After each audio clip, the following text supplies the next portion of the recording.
Today I'm making a quick and easy quilt using 5-inch charm squares. It's the most basic block out there, but with a teeny tiny twist that changes everything. Let me show you. And here's what we're working with today, a very colorful charm pack with 42 different fabrics. Just look at how beautiful these are.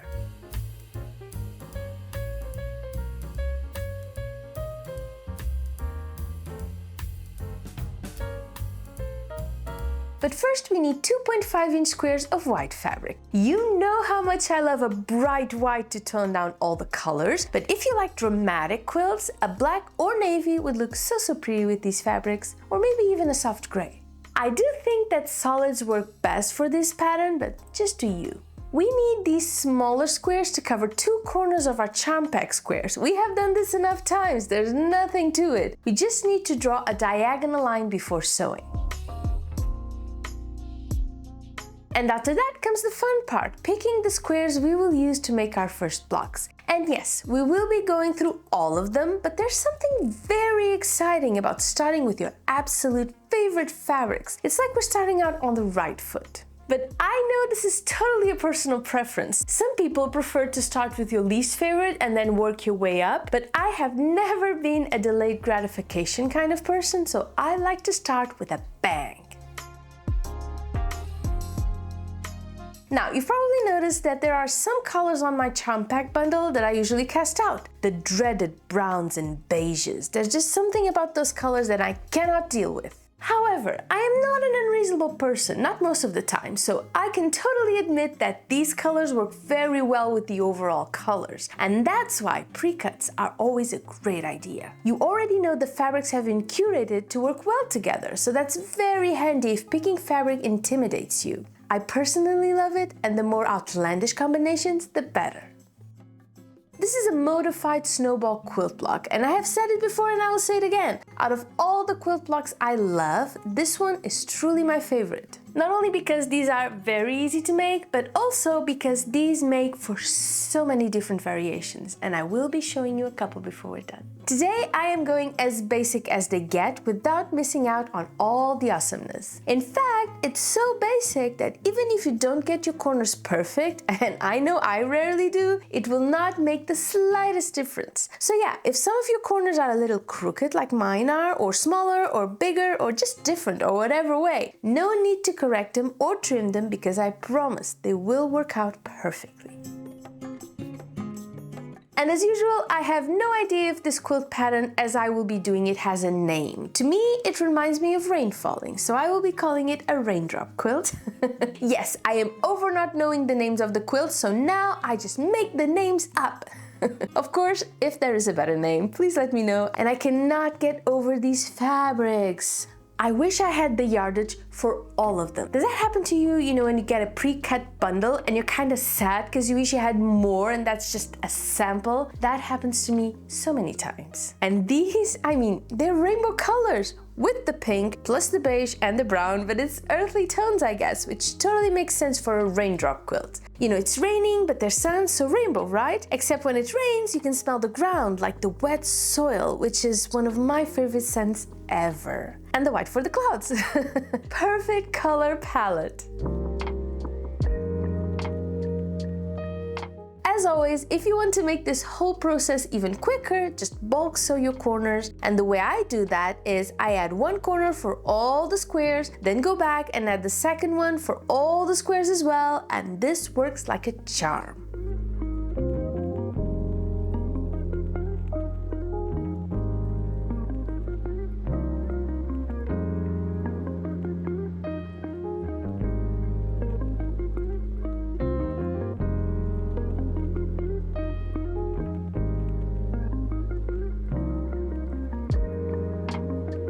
And before you know it, we are done here with all our pretty blocks, our pretty raindrops ready to go. Just look at how prettier these fabrics get once you add the white. Perfection.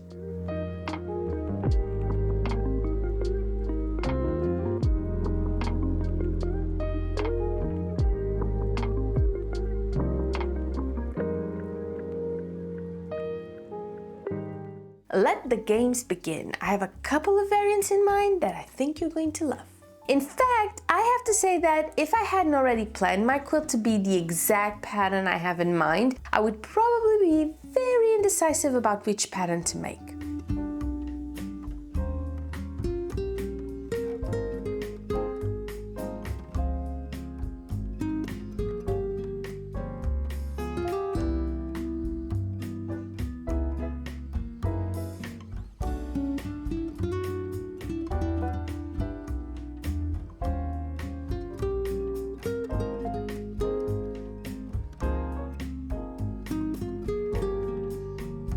But the truth of the matter is that out of all my variants, there is only one that truly feels like rain. So that's the one we're doing today. Except as promised, I am adding a bit of a twist that I think will make all the difference.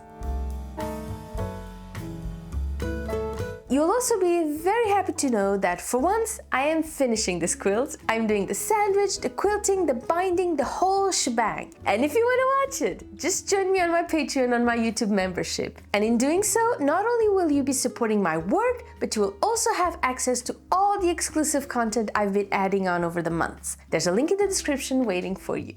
Let's face it, there are different kinds of rains, right? You can have anything between a light drizzle to a downpour. And if we left our puzzle as is, it would be a lot of rain all clustered together. But I'm looking for a medium shower kind of situation. So I am adding a thin sashing to all my blocks. I am telling you, it may not look like much of a difference, but once you see the end result, it will wow your socks off. And then you will realize I am not chaotic in my quilting, I am actually brilliant.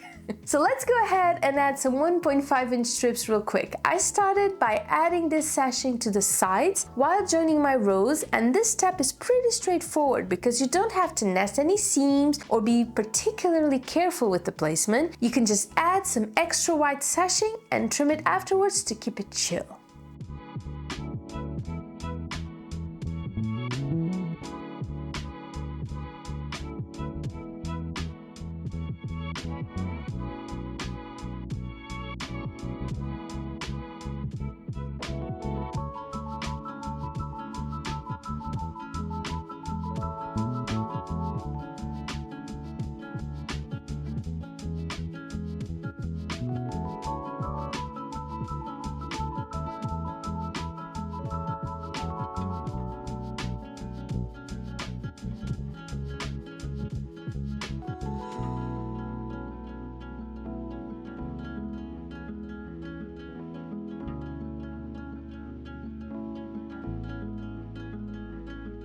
Then I need to add my horizontal sashing before I start joining my rows, and that is pretty much the only time it pays off to be a little bit careful. Because after adding the longer sashing, you kind of want it to look like a grid, you know? You want all the strip to look just one strip, so there's a little bit of care you have to put into that. So as I'm nesting my seams, I need to see if I can create a straight line that goes from one row to the next. So that's what I do for every single sashing I add.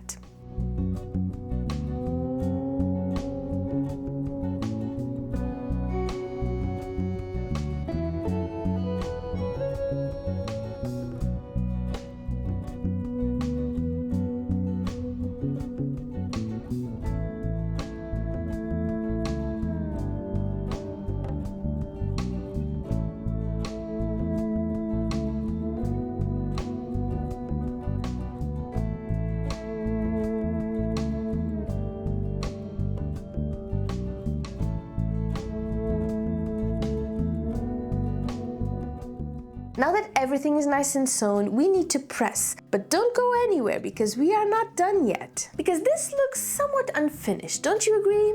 Well, more unfinished than just being the top. So I think it needs a frame. So let's do that. A 2-inch frame coming up.